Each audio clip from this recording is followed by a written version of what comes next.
अस्सलाम वालेकुम। आज मैं अपने इस मंच से बात करने से पहले अहले बुरहानपुर से गुजारिश करूंगा, एक दुआ यहां से मैं कर रहा हूं, उसकी तायद आप लोग करें, भरपूर करें। ऐ अल्लाह, फिलिस्तीन के मुसलमानों की मदद फरमा। ऐ अल्लाह, फिलिस्तीन के मुसलमानों की मदद फरमा।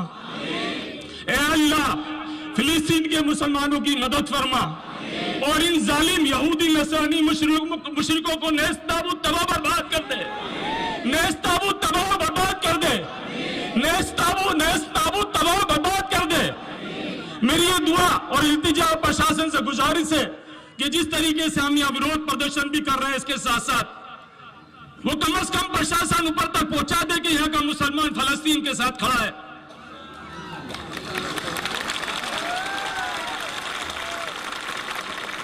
आज ये ना समझे कि मैं फलस्तीन के नाम पे वोट मांग रहा हूं आपसे, ना ना, वो मेरी कौम के मासूम बच्चे मर रहे हैं, वो अपनी जगह है, उनको काटा जा रहा है। लेकिन यहाँ की जो गवर्नमेंट थी, आपने देखा था जैसे ही बम पड़े तो फटाक से इसराइल का सपोर्ट कर दिया गया, जबकि उसका लेना देना नहीं है इसराइल से। ऐसे भारतीय जनता पार्टी के लोग बेवकूफ बैठे हैं। उनके पिछले नेता जो अटल बिहारी वाजपेयी थे, उन्होंने फिलिस्तीन का सपोर्ट किया था, इंदिरा गांधी ने सपोर्ट किया था। लेकिन ये लोग आज आए नए नए हिंदुओं के नेता बन रहे हैं, ये बताने के लिए कि देखो हम मुसलमानों के खिलाफ हैं और इसराइल का सपोर्ट कर रहे हैं। और आज ये कंडीशन हो गई है कि जब भी कोई काम होता है भारतीय जनता पार्टी का, तो प्रस्ताव पास ऐसा करते हैं कि मुसलमानों के खिलाफ बताकर हिंदुओं के वोट बटोर लें। इन्होंने क्या किया 10 साल के अंदर? 3 तलाक, 360, सिटीजन एक्ट, इसके सिवा क्या करा है? सिर्फ मुसलमान को डराने के लिए और हिंदुओं को एक करने के लिए। जब यह कर सकते हैं लोग, भारतीय जनता पार्टी वाले लोग सिर्फ इस बात पर जीत के आ रहे हैं कि हिंदूवाद चलाए तो हम जीत कर आएंगे, तो हम बेशरम हो गए क्या कि हम सोच नहीं सकते कि हम किसी को जिता सकते हैं? कि हम में वो ताकत नहीं है? हमने सोचा था कि भारतीय जनता पार्टी के एक मंत्री को हराकर जमाने भर का भ्रष्टाचार करने के बाद करोड़ों रुपए के विकास की बात करने वाले लोग, जब हमने हराने के लिए सोचा कि बुरहानपुर में खाली पड़ी हुई जगह, तो एक सर्कस का शेर लेके आ गए हम बीच के अंदर। हमने सोचा इसको कांधे में बिठाते, इज्जत दी। 97,000 वोट के अंदर 85,000 वोट मुसलमानों ने दिया। जब मिल्लत की बात जागी नहीं किसी को, मिल्लत ने उसको कांधे में बिठाया था। लेकिन क्या निकला? वो लॉकडाउन लगा तो जिस तरीके से चूहा बिल में घुस जाता है, पतला लगा के घर में घुस गया। अपने आप को शेर कहता है और मौत से डर के घर में घुस गया। अल्लाह का शुक्र है कि उस बीच में मैं आपके बीच में आता रहा, क्योंकि मौत और जिंदगी देना तो अल्लाह के हाथ में। लेकिन जब वक्त पड़ा था कौम के ऊपर, जिसको 85,000 इस शहर के लोगों ने चुन चुन कर वोट दिया, कांधे पे बिठाया, जब वक्त पड़ा इस शहर के तमाम लोगों के लिए कि आता, उनकी हमदर्दी लेता, उनकी मदद करता, घर पे पत्थर ठोक कर बैठ गया और करोड़ों पे उसने दिए दिया रेड क्रॉस को। आपको मालूम है रेड क्रॉस के अंदर अभी कितना बड़ा भ्रष्टाचार हुआ है? वो करोड़ों रुपए खा गए वो लोग। अगर ये चाहता तो करोड़ों रुपए का अनाज दोनों समाज में लाकर बांट देता, तो लोग इसको उठा उठा के घूमते फिरते। लेकिन इसने सिर्फ पैसा कमाया और बिका। ये सब में पहले भारतीय जनता पार्टी के बीच में जाकर बिक गया। ये भागने वाला था सब में पहले कांग्रेस को छोड़कर। और मैं आप लोगों से कहना चाहता हूं, जो लोग आज बोलते हैं कि कांग्रेस की बात कर रहे हैं, तो उस वक्त कहां गए थे जब हमने सुरेंद्र सिंह को खड़ा करके जिताया था? वो कांग्रेसी कहां चले गए? आज जो निर्दलीय जीते थे वो भी तो कांग्रेस को हरा के आए। वो क्यों घर पे बैठ गए और उसके साथ जाके खड़े हो गए? आपके दिल में जो वसवसा है उसके बारे में बात करना चाहता हूं मैं आज। मेरी बात बड़े सुकून से सुने। जिसने भी मुझ पर इल्जाम लगाया है, आप यही सुनना चाहते थे ना? हाँ बोले या ना बोले? आप सुनना चाहते थे ना, सुने। अगर आपको लगता है कि आपके पास कोई आके इल्जाम लगा रहा है, तो अब आप एक काम करना, अल्लाह का शुक्र है कि इस शहर में मस्जिद है।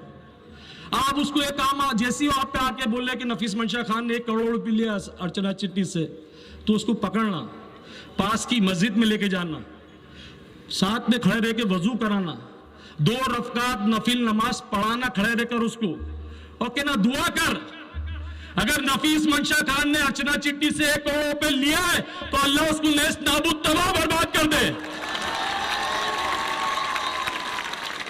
और नहीं तो जो दुआ मांग रहा है अल्लाह उसको नेस्त नाबूद तबाह बर्बाद कर दे। है हिम्मत इल्जाम लगाने वाले के ऊपर? है तो ताकत है मेरे सामने। जब लगा कि इल्जाम नहीं चल सकता, तो उनके साथ बेवकूफों की टीम भरी हुई पड़ी है। उन्होंने दूसरा इल्जाम लगाया और आसपास गांव में फेमस करा कि इस शहर में शहरी लोग नफीस के साथ हैं, अंसारी नहीं है। सुने मेरी बात, दिल से सुने जरा। यह गलतफहमी फैलाई लोगों के अंदर कि वो अंसारी थोड़ी है, उनके साथ शहरी लोग हैं। उन बेवकूफों को मालूम नहीं है कि यहां से लेकर फलस्तीन तक अगर कोई कलमा ला इलाहा इल्लल्लाह पढ़ लेता तो वो भाई हो जाता है। यह कलमे की ताकत है। और मेरे को ऐसे वोट भी नहीं चाहिए कि शहरी और इंसारी में बढ़ जाए। खुदा ना मेरे को ऐसे वोट नहीं चाहिए। अगर आपको लगता है कि हमने जब सुरेंद्र सिंह को मिलकर शहरी अंसारियों ने चुनाव जिताया, जब क्यों नहीं शहरी अंसारी चला है? और जब वो करोड़ की बात क्यों नहीं निकली? जब नवीन महाजन खड़ा था, अर्चना चिट्टी करी थी और उधर सुरेंद्र सिंह को हमने निर्दलीय लड़ा, तो जब क्यों नहीं उठाया गया कि सुरेंद्र सिंह ने करोड़ों को लेकर चुनाव लड़ा? ये सिर्फ आप और हमारे बीच के अंदर गलतफहमी पैदा की जा रही है।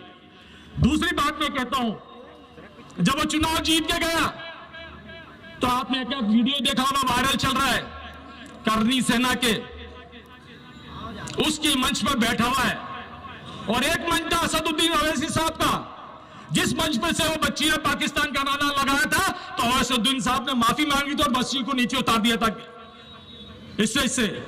लेकिन ये करनी की सेना के नीचे मंच पे बैठा हुआ था यहाँ का विधायक, जो मुसलमानों से जीत के गया था, और उसके सामने उसका साथी खड़ा रहकर मंच पे बोल रहा था कि दशहरे के अंदर न गाड़ी खरीदना, न बर्तन खरीदना, न कोई सामान खरीदना, सिर्फ तलवार खरीदना। तो तेरे को इस वक्त के लिए हमने वोट दिया था कि तू हमारे बच्चों को तलवारों से काटेगा? ऐसे गद्दार को देंगे वोट? तो हमारे बच्चों के लिए तलवारें काट के बांटेगा? और ये पुलिस प्रशासन को और यहाँ के लोगों को मैं खास करके निवेदन करना चाहता हूं, निवेदन अगर नहीं मानते तो ये मेरा चैलेंज है, अगर ऐसे लोगों के खिलाफ कार्रवाई नहीं करी तो हम रोडों के ऊपर आएंगे और संभालना मुश्किल चला जाएगा। मैं इतना वक्त कम है कि मैं मेरा वक्त भी मेरे मेहमान को देना चाहता हूं। इंशाअल्लाह अगली सभा बहुत जल्दी होने वाली, पठान साहब बॉम्बे से आने वाले, उसके अंदर इसने जो करा है वो पूरी लिस्ट बताऊंगा कि 5 सालों में आपका वोट लेने के बाद इसने क्या करा। वो सुनने के बाद आपको लगता है, और ये भारतीय जनता पार्टी के चड्डे जो गाड़ी के नीचे चलते हैं, वो बुरहानपुर को ब्रह्मपुर करने वाले, इनके बाप दादा भी मर जाएंगे तो बुरहानपुर को नहीं बदल सकते। ये सिर्फ ये घमंड और छोड़ दे कि हमारे साथ गवर्नमेंट है। अल्लाह के करम से हमारे पास ला इलाहा इल्लल्लाह पढ़ने वाले बहुत सारे हैं। जिस दिन भी आ जाएंगे रोड पर निकलकर, तो इन सबों को हम निपट लेंगे अच्छी तरीके से। धन्यवाद।